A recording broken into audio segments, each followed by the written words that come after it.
ایک بار وہ اپنے پیر صاحب کا پیر دبا رہا تھا اور پیر دباتے دباتے کوئی قصہ کہانی سنانے لگا. ہمارا کوئی واقعہ نہیں ہے اور پیر صاحب مجھے میں کھانا کھانے والی کلمہ کر رہے تھے, آرام کر رہے تھے اور تھوڑی دیر کے لیے ان کی آنکھ لگ جاتی. جب آنکھ کھلی تو اپنے منہ سے کہا کہ اچھا مجھے تم نے جو بات کی پھر سے ریپیٹ کرو کہ ان کی ساری بات میں نے سنتا ہوا ہے. تو مجھے نے کہا پیر صاحب میں تو سارا واقعہ ترتیب سے سنایا ہوں, آپ کیوں نہیں سن رہے, کیا بات ہے؟ تو پیر صاحب نے کہا دیکھو تھوڑی دیر کے لیے میری آنکھ لگ گئی اور جب آنکھ لگ گئی تو اتنی باتیں میں تمہاری نہیں سن سکا ہوں, سو گیا تو کیسے سن پاؤں گا, ریپیٹ کرو. تو مجھے بولا کیا تھوڑی دیر کے لیے آپ کی آنکھ لگ گئی اور آپ میری باتیں سن سکے, اور یہاں تو میں اس امید میں بیٹھا ہوں کہ آپ مرنے کے بعد جب قبر میں جائیں گے تو آپ وہاں کے ہمارے کام آئیں گے. یہاں تو اس غلط فہمی میں لے کے بیٹھا ہوں, وہیں سے اٹھا چھوڑ کے بات مانگا. تو کبھی کبھی انسان نا چھوٹی چھوٹی چیزوں سے سیکھ لیتا ہے. تو انسان کے لیے اللہ کے علاوہ کوئی دوسرا مشکل کشا نہیں ہو سکتا ہے. بڑے بڑے انبیاء بھی جب پکار کرتے تھے تو سیدھا اللہ ہو گیا کہ پکار. اور حضرت یونس علیہ السلام کی دعا کا طریقہ ہم کرتے ہیں, اللہ الہ الا انت سبحانک, اے میرے پروردگار تیرے علاوہ کوئی معبود نہیں, تو پاک ہے, میں تیری پاکی بیان کرتا ہوں. انی کنت من الظالمین, حقیقت ہے بے شک میں کوئی ظالموں میں سے ہوں. اے میرے پروردگار میں اس مصیبت میں ہاتھ اٹھا ہوں, اس میں تیرا کوئی معاملہ نہیں, اس میں تیرا کوئی قصور نہیں ہے, بس بلکہ اس میں غلطی سے میری ہے. میں اس قصور کا ذمہ دار اپنے آپ کو مانتا ہوں. اے میرے پروردگار تو اس سے مجھے نجات دے دینا. فاستجبنا له, حضرت یونس علیہ السلام نے جب اللہ کو پکارا, اللہ رب العالمین قرآن میں اعلان کرتا ہے ہم نے ان کی پکار کو سن لیا. ان کی پکار کو سننے کے بعد ہم نے ان کو اس مصیبت اور پریشانی سے نجات دے دیا تھا. اچھا یہ تو معاملہ ہوگا حضرت یونس کا.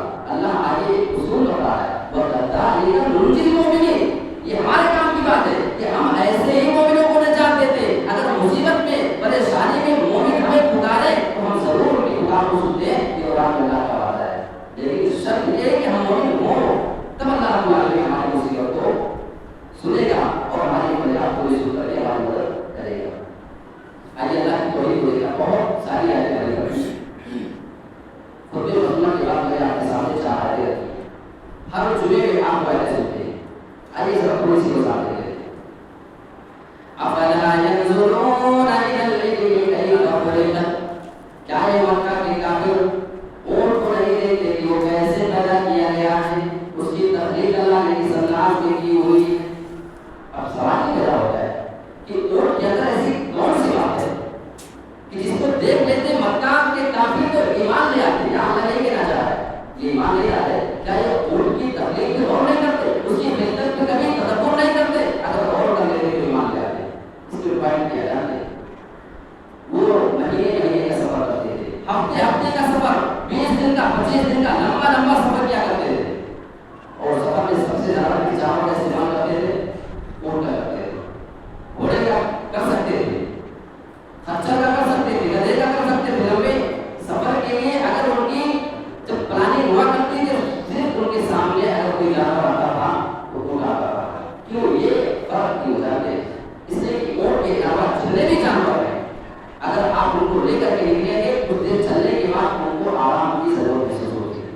اور اونٹ ایک ایسا جانور ہے جو اسے کہیں زیادہ چل سکتا ہے بغیر آرام کیے. ایک تو یہ چیز ہے. دوسری بات, وہ ریگستانی علاقے میں رہنے والے تھے, ریتیلے جگہوں پہ چلنے والے, اگر وہاں اونٹ کے علاوہ کوئی دوسرا جانور لے کر کے جاتے تو ان کے پیر اس میں جاتے, وہ زیادہ اسپیڈ سے چل نہیں سکتے تھے. اور سب سے اہم بات, جب انسان سفر کرے گا تو اس کو پانی کی ضرورت ہے. ہم تو ریلوے میں سفر کرتے ہیں, فلائٹوں میں وہاں پانی موجود ہوتی ہے.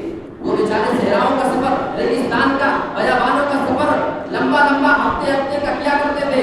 بہت دور دور کا پانی ان کو بھی نہیں ملا کرتا, حساب پر کا پانی لے کر کے نکلا کرتے تھے. کہیں جا کر کے پانی نکلا وہ سو جایا کرتے تھے. اب اتنا لمبا سفر کرنے میں اگر گھوڑا لے کے جاتے, دوسرا کوئی جانور لے کے جاتے تو جو پانی لے کے چلتے ان کا جانور بھی کر کے ختم کر دیتا, تو پیاسے مر جاتے. اونٹ لے کے جانے کی وجہ کیا ہے؟ اونٹ ایک ایسا جانور ہے جو 10 دن کا پانی ایک ساتھ پی لیتا ہے. اب اس کو 10 دن تک پیاس نہیں لگے, وہ غریب کا ہی رہتا ہے. ہم لوگ یہاں بیٹھے بیٹھے جیسے 1-2 بوتل پانی پی چکے,